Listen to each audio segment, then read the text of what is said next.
Welcome back to Alice Madness Returns.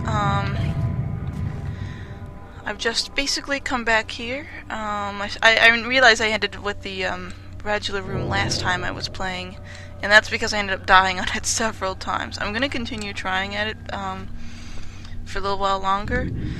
I'm not gonna have it all on my recording because, well, it takes up a lot of memory to record these. So, anyway.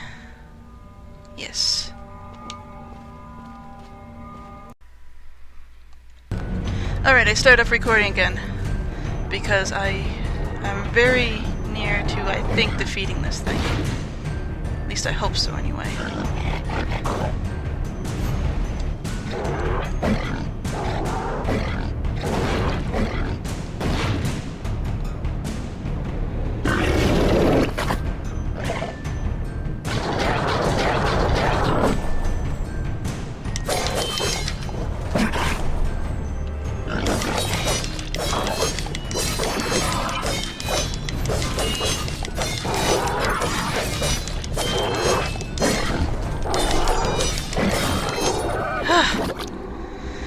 Jeez. Okay. Come, Alice, don't dawdle. You've already missed the train. Yeah, I know.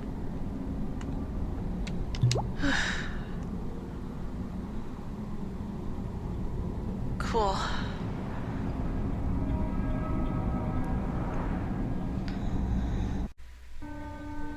Okay.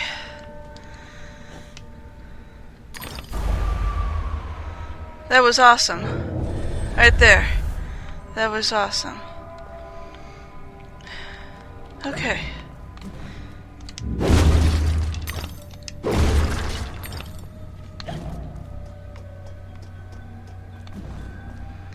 Alright. Oh, hey, invisible guy.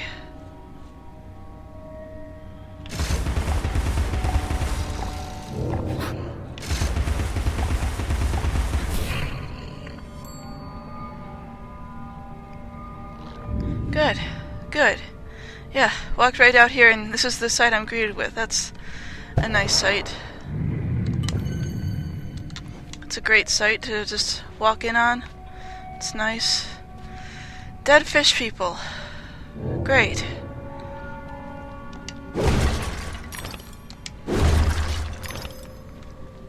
This is gonna be a great thing.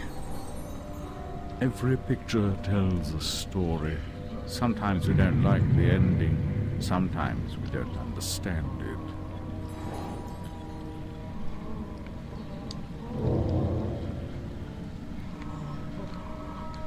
Now it's hard to see, but this is actually the mayor of the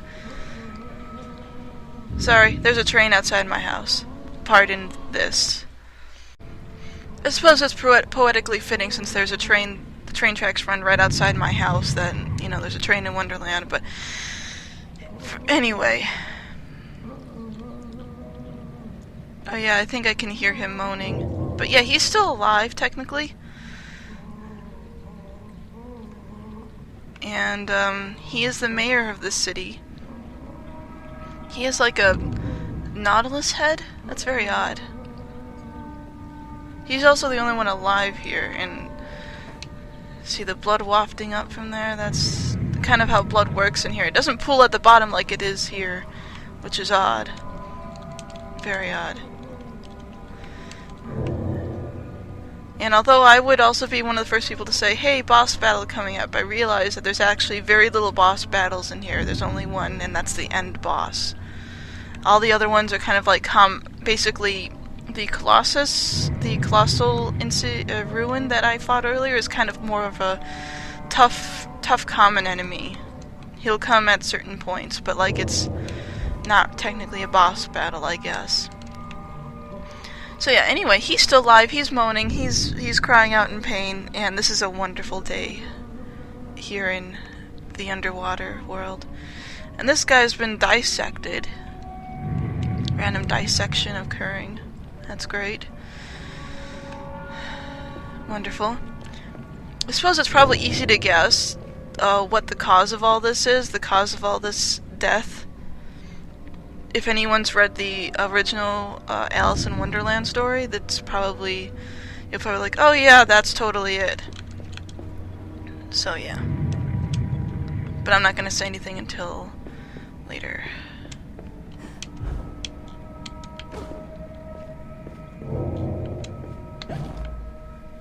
I was wondering what the point of going up here is. But I guess there's not really much of a point, because there's invisible walls everywhere.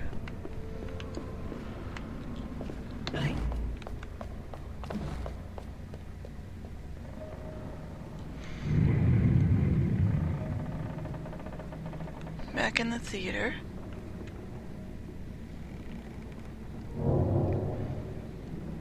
Hey, there's the glowfish guy. And the octopus. Hey. How's it going? Like some pepper? I guess not. I guess in there is where I'm going. You guys,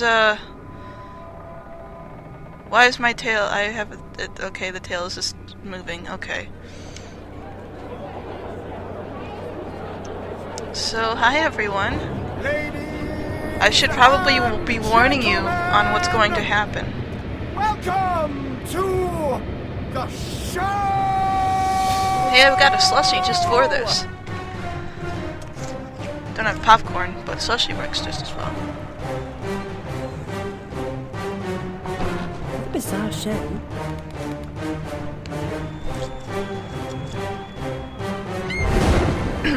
That's quite enough of that, I think. Enough preliminaries. Here's the performance you've been waiting for. Proves I'm without prejudice and have a fine sense of humour.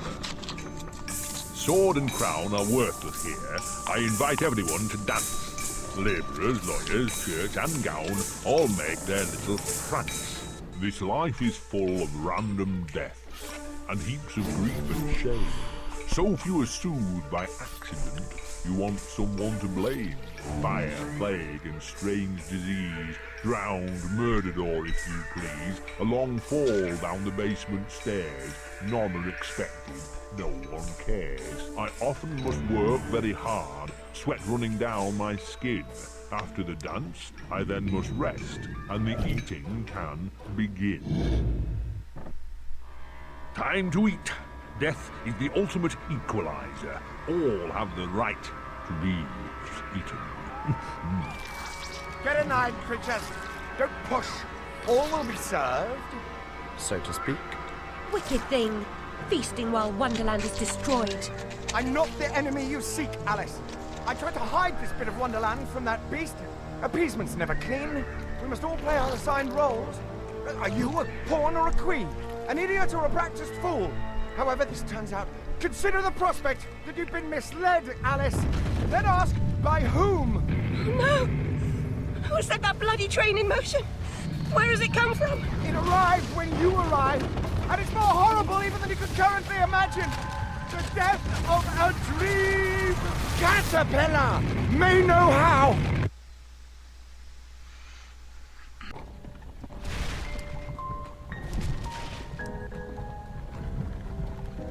What? Oh, the blood in my mouth tastes like bile. Where's the brute that hit me, Nanny? Nasty prat's out cold. Not dead, and more's the pity. What did he want? What they all want. Money didn't earn. What were you thinking, butting into that mess? You could have been killed. Nanny, my mind's in pieces. I still have terrible visions, and I need to know. About the fire. Same as always. You need to move on, Alice. So do I. Well, at least she's not spewing that asylum nonsense. My past is dead. I killed them. I should have saved them. I should have died. Her mind was in shambles. Radcliffe thought familiar faces would bring her round. After a year, he lost interest in her inheritance. Greedy sod. Still, always asking his bizarre questions. Heavy dose of madness, I'd say, but honesty's never the best policy in this life. When she wasn't comatose, she gaped, eyes like pinwheels, drooled, occasionally screeched. Never uttered a sensible sound. And like the child she was, she kept her secrets close.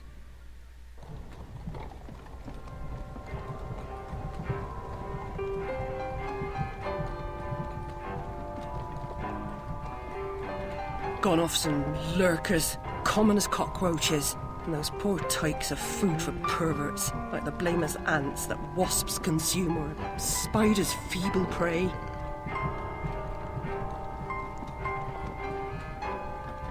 You visited my room at Rutledge. What were you... recall that? Radcliffe paid me for a bit. A woman alone sometimes does what she doesn't particularly feel like doing, as you know. Nurse Whitler said you'd fallen on hard times. I'm no drunk like her. I'm hurting no one. Hooking's not a bad life. Except for the pimps. She also said you might have my rabbit.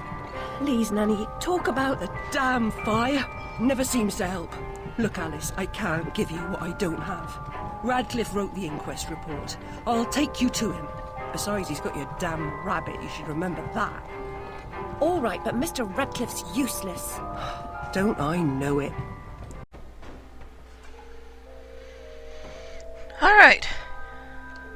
Here we are, back in the, real world. Unfortunately. So, a little bit of review on what occurred. Basically, the carpenter and the walrus were eating all of them. Which, in the original, story, they both were singing on the beach and attracted oysters to them. And the oysters followed them because they promised them wild and entertaining stories of sorts. Or, you know, stuff like that. Anyway. The walrus ate a lot but had remorse, while the carpenter ate little but had no remorse in the story. They were both equally to blame, though. This was a little bit different. The carpenter didn't eat anything, but I suppose he was mostly okay with it. The walrus was like, everyone deserves to be eaten, eat-ited. So there was that. And of course that was Nanny, or Nan. Nothing getting a minute. Place is crawling with rozzers since them bleeding murders. Whose work was that? You want to know that sort of thing? You got to know where to listen. Bit shy today, ain't ya? Ain't you, dicky bird? Do your own fagging legwork. Interesting thing, Jack Splatter is probably based off of, shoot. Exactly, he's based off of, probably, Jack the Ripper. Which is a kind of a sort of reference to the fact that the, original person who drew stuff on, the Alice... this is interesting. Don't mind me. Don't mind me, guys. Reference to the fact that the original artist for Alice Adventures in Wonderland was the same guy who drew wanted posters for Jack the Ripper. Just interesting. A lot of important things going on. Alice was misled. The carpenter stated that Alice was misled by someone. Which is basically how he just treated her as well. Sorry, I was just looking. So, he's trying to just tell her that it's possible that someone is lying to her. And I'm gonna shut up for cutscenes. Mostly.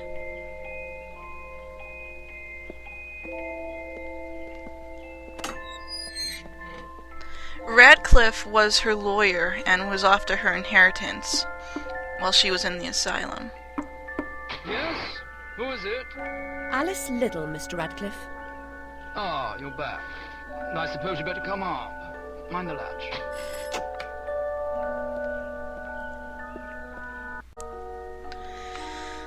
So anyway.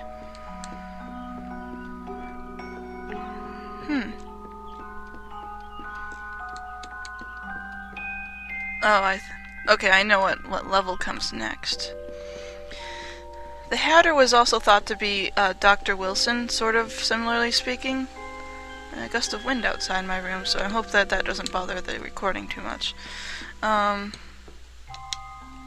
Ancient scroll parchment characters are drawn in Indian ink, which Radcliffe claims the Chinese invented eons ago by mixing soot, lamp oil, gelatin of donkey skin, and musk. He does know some remarkable things. Oh, that's what that was. Huh.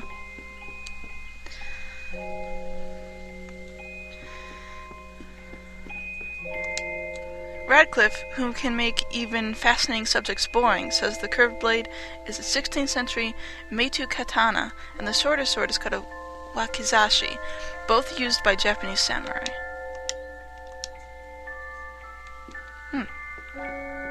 Interesting. I'm pretty sure this is the exact same shelf that was downstairs, but okay. Zwande porcelain, Mr. Radcliffe says, is the Ming Dynasty's finest. Beautiful shapes, best colors, and most prized decorations.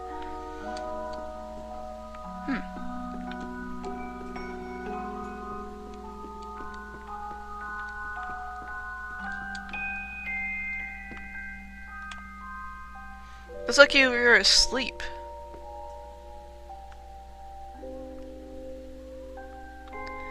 Or you were just woke up from being asleep. I should not say you were asleep, but you just woke up. Hey, it's the rabbit! Yay! That's good. Just a little bit of thing on the rabbit. The rabbit actually caused one of her first episodes to, in the original game, when she woke into the real life for a brief moment when, her rabbit was being repaired. Or something along those lines. She woke up to the real world, said something that didn't make, some strange, crazy-sounding rhyme, and then went back into catatonia. So, there's that. I'm trying to think if there's anything else I should be reviewing. The Mad Hatter represents Alice's emotional state in the beginning. In the first game, it was like anger at herself, sort of. This time represents anger, but more of a self-determining anger, which is why he isn't as villainous this time. Anyway.